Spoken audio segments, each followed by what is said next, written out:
Welcome to Phenomenal Conversation number 55 with Richard Flyer, titled Fostering Symbiotic Culture. Just a little bit about Phenomenal Conversations before I ask Richard to introduce himself. Phenomenal Conversations interview change makers that are living the change, not just experts or academics, but their lived experience is one of creating this change in the world. We try to amplify imagination in the midst of the polycrisis. We try to ask meaningful and nuanced questions in a chaotic world, and we also attempt to ask powerful questions that are relevant for the times we're in. And we have two formats. This is the live podcast format, which is happening 2 or 3 times a year, sometimes 4 times a year.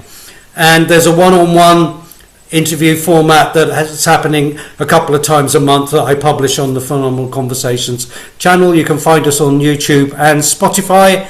And if you're not on the live recording, do please like, comment and share if you appreciate the video. So the introduction's done. Richard, you've been working on community issues, which seems to be quite relevant for the group that's gathered for a number of years. When did you realize that a kind of symbiotic approach would be the best way forward? I'll ask you more details about symbiosis in a minute, but what was the moment? When did this change and become a kind of central aspect of your life? It's a great question. This is the first time anybody's asked me that. Probably, when I was a child, when I was 12, and then kind of into my teens. So when I was 12, that's 54 years ago. I had an awakening experience, and I realized that there was something different between the experience I had of connection to my heart to something bigger. Now, I didn't have a name or understanding of what that was, but it felt like everything was connected to everything else, and that I was part of something larger.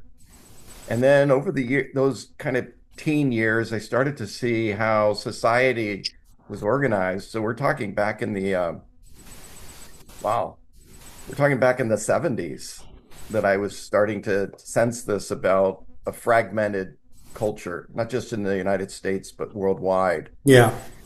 And that's where I had kind of an intuition about it. And then fast forward maybe 20 years, I was working in a low-income, multi-ethnic neighborhood in San Diego, California.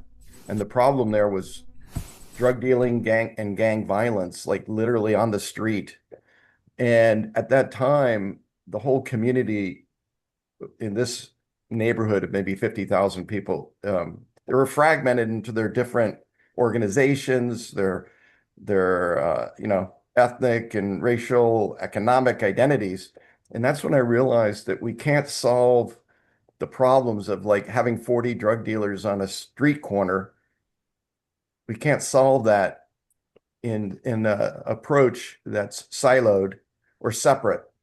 So that was the first time that I began to experiment how to actually connect and build bridges across organizations, the Black, Hispanic organizations, the churches there, citizens groups, and that's what I had in insight that, yeah, something could be done about it.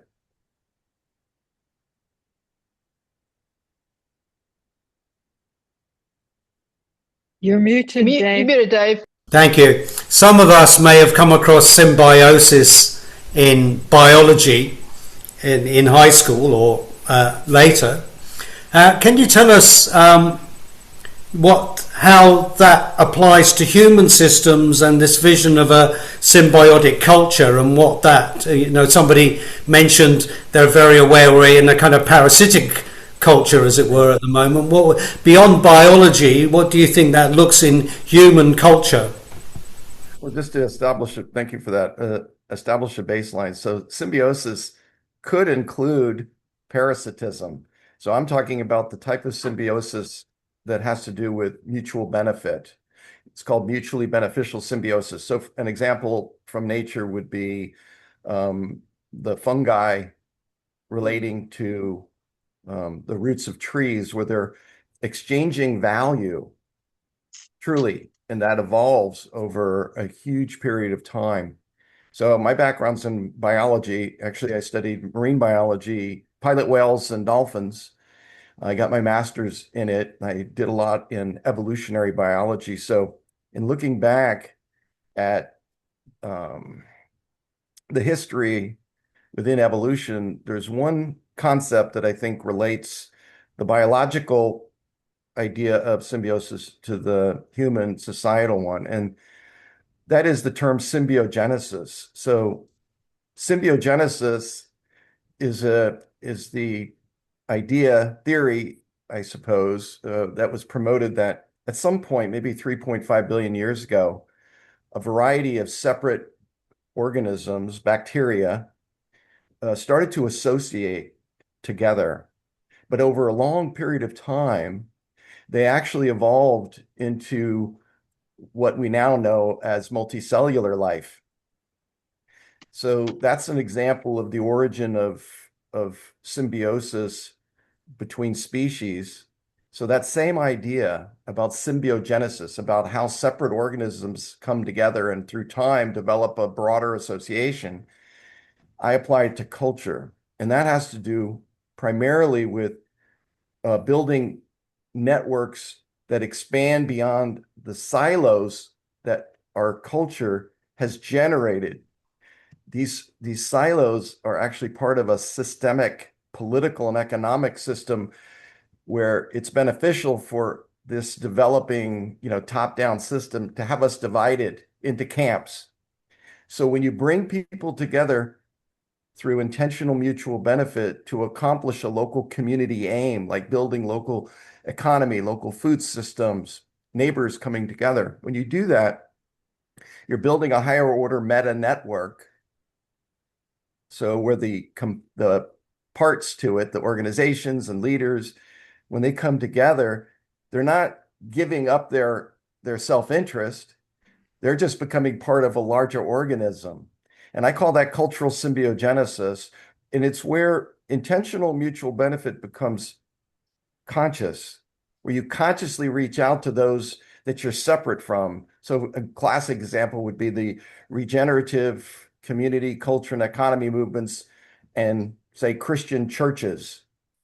They're like in different spheres. And ultimately, if we're to build a regenerative ecosystem that's truly regenerative, it would involve all the parts of a local community, all hands on deck, and the biggest tent possible. So in order to do that, it requires some deeper messaging, being conscious of the use of language that divides us both internally and externally.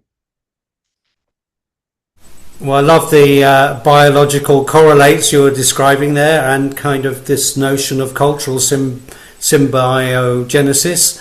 And so one of the things that you talk about in your literature and your website is something called an ancient blueprint. So we can see, like, for example, I've met somebody that set up mutual aid networks in social settings in the States. Or you've got churches do good works. So what is the difference between the kind of, regular philanthropic, social, mutual projects that people might start without being consciously symbiogenetic, and what you're envisaging? What would you say the biggest distinction is between those two phenomena? So it sounded like there were two questions. One is, what is an ancient blueprint? And the second is, what's the distinction between the normal charity approach compared to what I'm describing? Do we start with the ancient blueprint and then go to that? Yeah. Sounds good. When I use the term ancient blueprint, there's many levels to it. So you could apply it to nature in that there seems to be a sacred design of interconnection. Not that there's not competition within natural systems, but cooperation also exists. And that cooperation reflects, I believe, in my experience, a sacred design. When I say sacred design, what I'm saying is that the natural systems that we're part of actually reflect a deeper spiritual reality, a pattern, a sacred design. Now, in the Greek tradition and also in the early Christian tradition, that is termed the logos. So it's a pattern. It's the greatest pattern. So you could look at that and define it in a variety of ways. And I have my personal way that I define that sacred design through, following Jesus and having an understanding of a transcendent reality that me and many people call God, but you could also call it the highest good. You could, use Platonic terms, the highest good, truth, and beauty. In any event, I believe that that sacred design is intrinsic to reality and that we're part of that. It's not something that's just subjective. We experience this subjectively, but I'm saying there's a deeper sacred design built into an underlying physical reality that then gives rise to ecosystems. And because of that, that's why symbiotic culture doesn't take an ecological systems approach. It doesn't privilege ecological systems because, in my view, ecology is derivative of the underlying spiritual sacred design. And if you just deal with the ecological level, you're missing this deeper spiritual layer that is important to billions of people on this planet. You're not tapping into that. That's brilliant, and we'll come back to that notion. I think that's one of the most valuable strands in your work. I think is this bravery around the sacred, and that you envisage that for our future. But if we then go back to the difference between kind of normal philanthropic helping each other out and conscious symbiogenesis, how would you distinguish the two things, or what's different, or it's the same? In my book, I'm also sharing the story of my real life adventures in community, and one would be in the 90s. I was formed a nonprofit and then became director of the San Diego Food Bank. So I had 10 years of experience with charity. And I really believed, I still held out a hope that formal organizational systems, organizations like charities, could solve the deeper problems that at the time I was really concerned about, which is poverty and economic inequality. After working at the food bank, I realized that actually it's what I call part of the charity industrial complex. So my suggestion, my curiosity was around the fact that the systems and structures that we've built are based on 20th century theories about organization, about the nature of how change is made. And these organizations like charities are generally within a siloed parameter. Everything is specialized. Just look at the medical field, which I had worked in. I mean, there's so many specialists that have divided the body into parts. It's the same with charities in that everybody focuses on a particular element that they are passionate about. And that's a beautiful thing.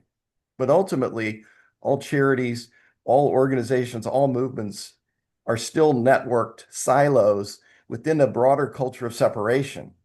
There's no escaping that. You can't escape it. And if any reform, any attempt to be and do good, it's still in that cultural context. So unless we realize that and realize that we need to build bridges between these silos at the local level, especially, until we can do that, we're not solving the underlying challenge, which is a breakdown of trust. It's a breakdown of basically people are living in separate realities. So there's a proliferation of so many worldviews and separate actual ways that people think. Like the United States, that would be between like the Democrats and Republicans. Like literally, America, as an example, is divided not just politically, but the view of reality itself. So in that kind of context, doing charity work, if it doesn't address that broader breakdown and polarization, it won't be able to achieve what it hopes to do. It's just hopium. It's like a belief, I'll just keep doing what I'm doing. But that's a really, we're in an age where we now need to expand beyond that. It doesn't mean people don't do charities, they don't do regen work, or that, the church doesn't continue to do its thing and other organizations. It's just that in addition to those siloed efforts, we need to build bridges. And those bridges then are happening between organizations that share a common aim, like growing more food locally and consuming more food locally, building neighborhood, capacity through trust and local food, even in backyard farming. So all of those are on the table, and it's part of building a separate parallel culture. So in other words, there's an intention to build a parallel culture that is spoken, but not spoken in a sense that it's rejecting the existing system. That's the paradox. If you reject the system and think that you're going to build one in parallel, it will never succeed, simply because it doesn't have the financial and social power to it, because that's in the mainstream. So we got to find a way to do both, which is to involve the mainstream local businesses and organizations and governments, but on the other hand, be conscious that we're building a parallel society and what I call a virtuous economy. That's beautifully described. A lovely, I'd say, constellation of ideas forming into this parallel society that you're talking about. If we take a step outside of your work, some people listening will, I know friends of mine aware of Glenn Albrecht and the Symbiocene. Are you familiar with his work? I am, and Could I ask you a question then? What's the biggest? What would you say the biggest differences are between his idea of the Symbiocene and your symbiotic cultures, your approach to symbiotic culture? So it's probably on the level of strategy.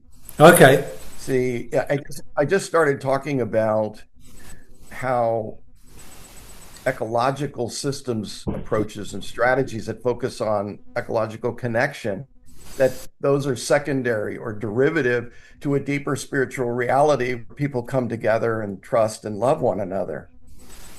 So the Symbiocene, as I understand it, is more of an ecological perspective. Okay, yeah. The main difference between the idea of a new era, the Symbiocene, and symbiotic culture, the main difference is just on the level of strategy. The focus of symbiotic culture is literally cultivating love within us as human beings by connecting to our heart with a desire to reach out and build these bridge building, trusted new connections in the community. Yeah. So it's building new civic and the cultural architecture at the local level that's real in a region, not in a smaller, like an intentional community, but looking at the community, a local city, municipality, or a county, as the level of focus of that approach. And in that sense, it's parallel to the idea of an ecological civilization. But the paradox is you can't get to an ecological civilization by focusing on promoting an ecological civilization. It's too narrow of an idea. It's not going to capture the imagination and into the mainstream, even though, tons of people are involved and have been involved in ecological movements for sustainability, but they're all captured. Sustainability movement got captured within this existing system by corporations, governments, and global systems. But the regen movement stands the challenge of getting captured in a different way. So that's why ecological focus, or like on regen alone, is not broad enough, I think, to attract a critical mass of people who can actually build systems change. Well, that's really interesting, because I think you've professed this love of Christ and God, and we're in an age where there's multiple forms of religion and religious expression, and you could say that what I see is there's often a bias towards only being or beingness being everything and consciousness having a solution on its own, or there's, like you're saying, this sort of bias towards action and activism that's not informed by that deeper realm. How do you see those two polarities being able to work together? Because this is what your really big message is: work together consciously for this shift in culture and civilization. Wow, that's another great question.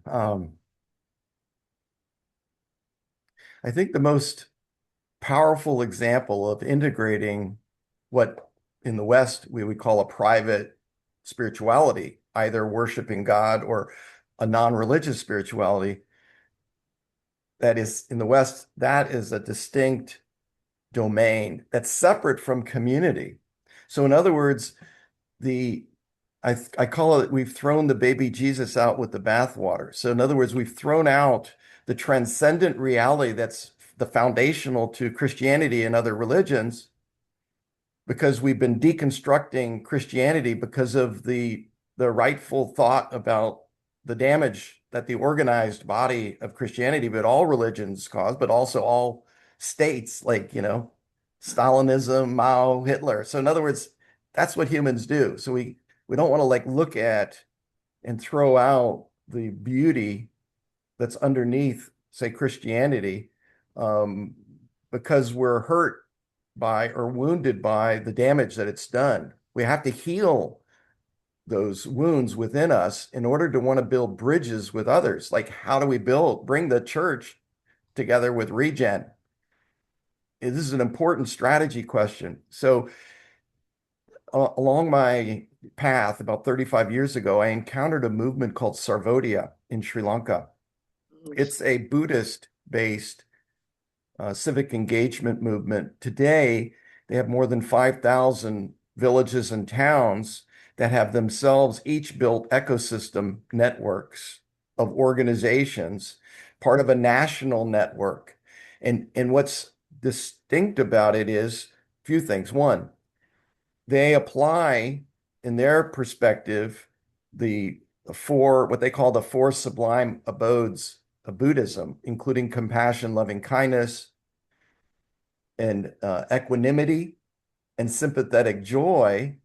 Those are the trust building virtues that can help build trust in a community. They combine that virtuous, what they call personality awakening, with building these new systems.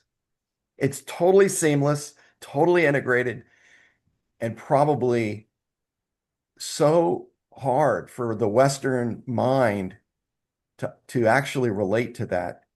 And the reason for that is because, again, we've compartmentalized spirituality. We've separated it. We've separated science and religion. We've separated, politically, left and right. So all these polarities that exist come from our mind. And the only way to overcome those polarities, to actually build a symbiotic culture, it's in the heart.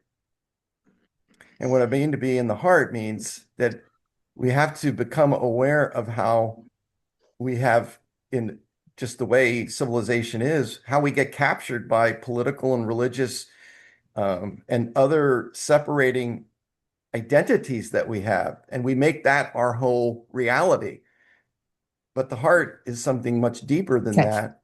And it's connected to the transcendent as an experience that would cause one to want to reach out and help others in a natural way for love's sake. Wonderful to hear that, and such an inspiring vision. If we move on to something, we had somebody express an interest in the kind of economic, almost like the sacred economics of a new civilization. How do you see that working in symbiotic culture? Because we're also technologically, physically, it's all extremely complex. Technologically, society is more complex. So how do you see an economy taking shape in a symbiotic culture or in a symbiotic civilization. How do you see economy working? So I go to first principles, and that's why at one point I was going to designate this economic ideal part of symbiotic culture as mindful economy, but then I realized that was much deeper. So now I frame it as a virtuous economy. And the reason I call it a virtuous economy is because in order to have economic activity and exchange between people, there needs to be the capacity for the people doing these exchanges to have enough developed character of the virtues that are positive that cohere society and civic life. Yeah, the virtue is foundational to it. And I remember, in the American experience, some of I think it was one of the early presidents talked about that you need virtue for civilization to function. And I think that's the main challenge today is that materialism as a worldview, which is 2,500 years old, materialism has, in a sense, infected the entire global economic system. And to the point where it's all about profit, it's all about self-interest, control, power over others. That's devoid of any spiritual foundation. Like it's been extracted. The spiritual foundation of society that all of us are practicing locally with our neighbors, with our families, at the grassroots. We're already doing that. We're tapped into it. It's just at these higher structural levels of federal and global systems that they've got no foundation of virtue. So that's the first point. Virtue is foundational to an economy function. And then I'll bring up a couple things. One, Mahatma Gandhi had an idea he called Sarvodaya. And Sarvodaya in his approach was based on the idea of uplifting all. And it was applied to his vision of a decentralized commonwealth that he had hoped would create a federated India. Not a top-down system, but a federation at the horizontal level of like hundreds of thousands of villages and towns and cities. So that idea of a Sarvodaya society, then, as I mentioned, Dr. Arya, the founder of the Sarvodaya movement in Sri Lanka, he took the idea from Gandhi and put it into a Buddhist frame. Again, practicing the virtues, in those cases, what they have identified as quote unquote Buddhist virtues, which are actually universal, as foundational to building a new society. So the idea of a virtuous economy isn't something I pulled out of a hat. It's not something I was trained and taught in academia or philosophy or theology. It comes from real life experience over 40 years, trying to understand what works and what doesn't work. And the last thing I wanted to say is I want to give a challenge out to those that have what they call an anti-capitalist or post-capitalist point of view. Well, I understand the sentiment of imagining a society and an economy that is not parasitic like the existing. Again, we don't want to throw the baby out with the bathwater. There's a difference between the name of a system, capitalism, communism, socialism. That's a concept. That's an idea. It's a construct. But markets and market systems, how people exchange and interact, that's thousands of years old. That's just been accelerated. And Adam Smith, who chronicled this in Scotland in what they call the Scottish Enlightenment, he grew up in a village, and I can't remember the name of it. And he was watching and observing the exchanges, their version of a village marketplace. So people came together in this, we're talking about the 1600s. They came together and he was noticing how people exchange. And contrary to both people on the left and the right critiquing Adam Smith, his first foundational work was on moral sentiments. And the invisible hand as an idea, it wasn't the invisible hand of selfishness. It was the invisible hand of virtue. because he believed that in order for there to have healthy exchanges economically, and there's quotes to back this up, and I talk about this in my book over a couple chapters, he believes the ability to practice intentional mutual benefit as a business person, so you're doing business with someone else, you can't do it from self-interest. You have to do it from mutual benefit. And also Adam Smith believed in the same idea of a local micro-bioregional networks, so that he believed in local community and regional economies. He didn't support the global economy that he saw developed. In fact, he went to the British Parliament at the time that were granting a license to the East Indian Trading Company to dump tea into the colonies, and that led to the Boston Tea Party. And Adam Smith opposed that globalized idea of trade in favor of local regional. And so the idea of the virtuous economy, that's how I interpret what Adam Smith's message is. And I know that's maybe controversial, maybe on the left and right, but I'm sharing what I believe is important and what I learned when we were building these local economy networks more than 20 years ago. We incorporated Adam Smith and a variety of other ideas, including, and this will be the last thing, I promise, what's in Catholic social teaching. Catholic social teaching is maybe more than 100 years old, and there was an encyclical that a Pope, Leo the 13th, did, and in it, I need this for her 1 o'clock. Can I do this to you? You're out of recess. And can I leave this with you as well? Yep. For her. Yeah. Yes. So Pope Leo, in an encyclical about the economy, about society, he went back into the teachings of Christianity, and they came up with two fundamental ideas. One was subsidiarity. So from the Catholic Church, their perspective is organize society, politics, and economy at a local level, as the local as possible, because they saw the corruption that happens as you build larger structures like we have today in every country and globally.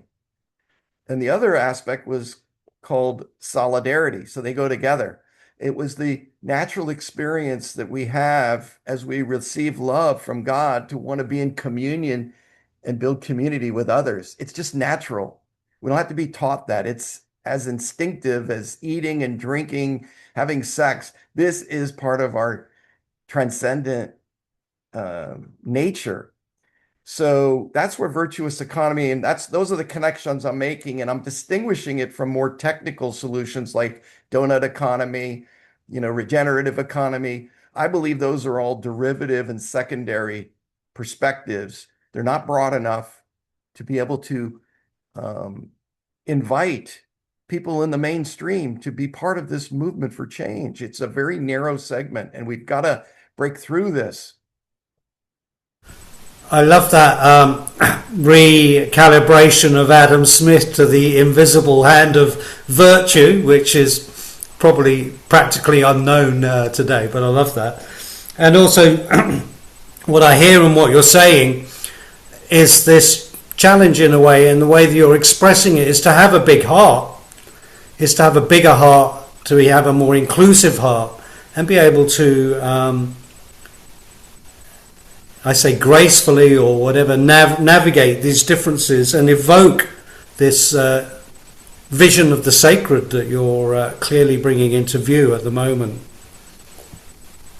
So, yeah, go on, respond. Oh, that's okay. Go ahead. No, I'm just checking my questions. I think we've covered almost most of them. I'm wondering. I think we're going to shut the recording and then we'll invite some questions before we break for dialogue, because I'm sure there's more questions in the room than I've asked you, and it might be good to get people to, if they're up for it, to ask you questions. So I'll just thanks so much, Richard, for that beautiful explanation and creation of the vision of symbiosis as a natural human potential. It was great to hear that. So I'm going to end the recording now, and then we'll invite some questions from people that are in the room. Thank you very much for having me